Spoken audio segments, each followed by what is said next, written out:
it's very important to understand the value of the gifts that you interact with. And those gifts that you interact with, you can pull from, I know what it was. I was talking about people calling me to deal with young people. and I was talking about how people would say I look young, or I seem like I relate to the young. So they would call me to deal with the young people. But, my grace was different than what I look like.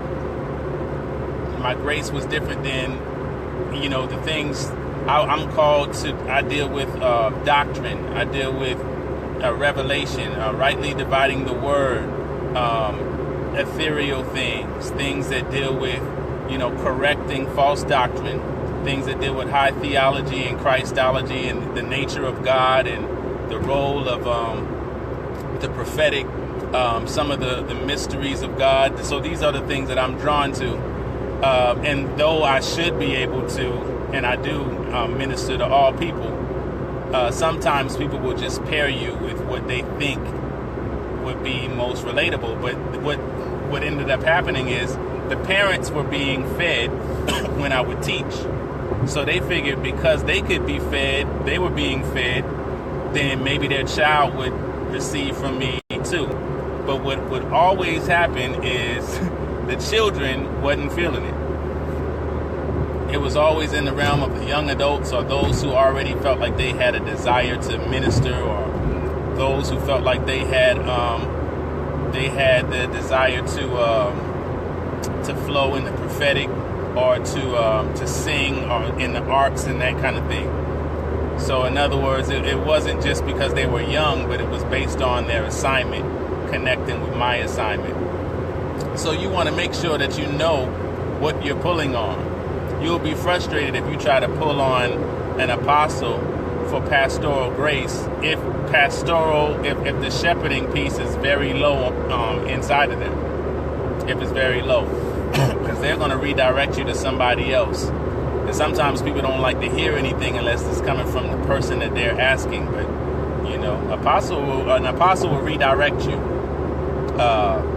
Go check out this deacon for that, or go get this resource, read this book, give me a report so I can know what you comprehended from it. So they're based on, let me see what your output is. Go ahead and do a project, and then let me examine it before you release it, and I can see if you've actually grown from the last one project you produced. So a pastor, a lot of times I'm just dealing with just straight grace, no combinations, just a straight grace. A pastor would be like, so how's your relationship with your spouse? So how you dealing with your children? How your children doing? How's your grandmother? She's still in the hospital?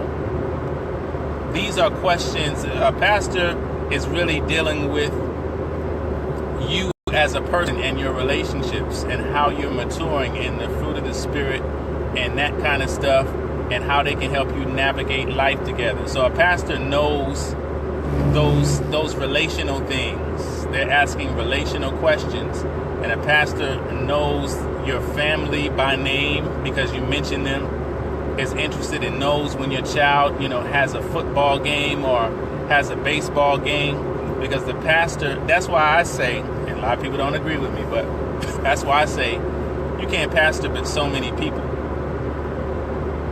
which is why I believe that the Lord did not set for pastors to be the authority, the set person in the church based on that gift. Because if the primary gift is to be a pastor, then unless it's going to be a small organization, it's to the degree that they can keep up with each individual that's under their care. That's a shepherding grace.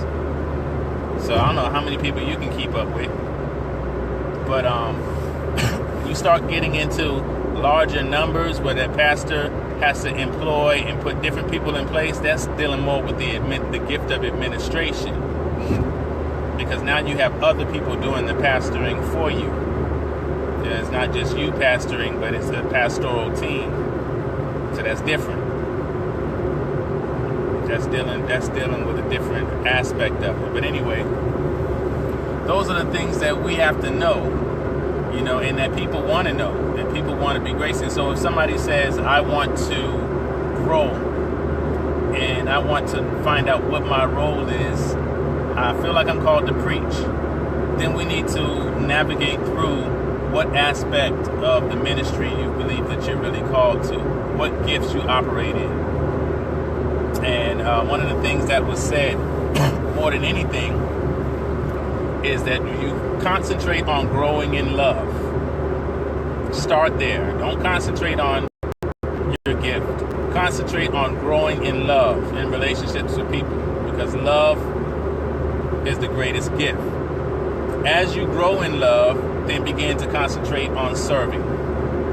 So you're growing in love and in serving. As you love people and serve them, there are certain gifts that are going to begin to start rising up to the surface to meet the needs of the people as you serve.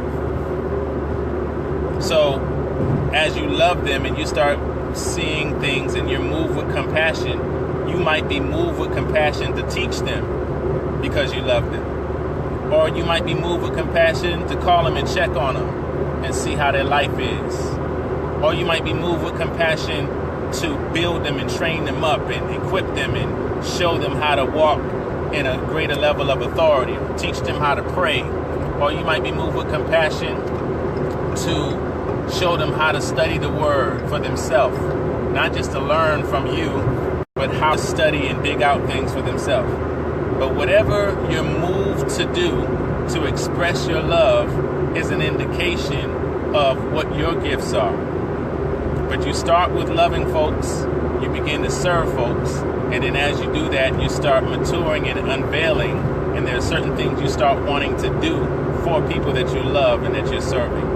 So that's just a little tidbit to let you know that. Now somebody might say, well, I've been serving and I love people, but I still don't know what my gift is. Well, that means you might want to get with some people who know their gift so they can help you out and help you navigate how to find out. There are spiritual gift tests, and there's also a ministry gift assessment. It's an assessment test, Dr. Paula Price. It costs, it's a little costly, but it's worth it because it seems like it's really on point, it's real detailed, and it'll let you know about not only your gift, the inclination if you're called to an office, or if you, not only that, but your temperament, the temperament of your gift, and also the jurisdiction in the area that you might be called to serve in your gift, whether that be in government, whether it be in the marketplace, whether it be in the church. So they break it down real specific. It's a real good assessment. That's Dr. Paula Price, her ministry assessment test.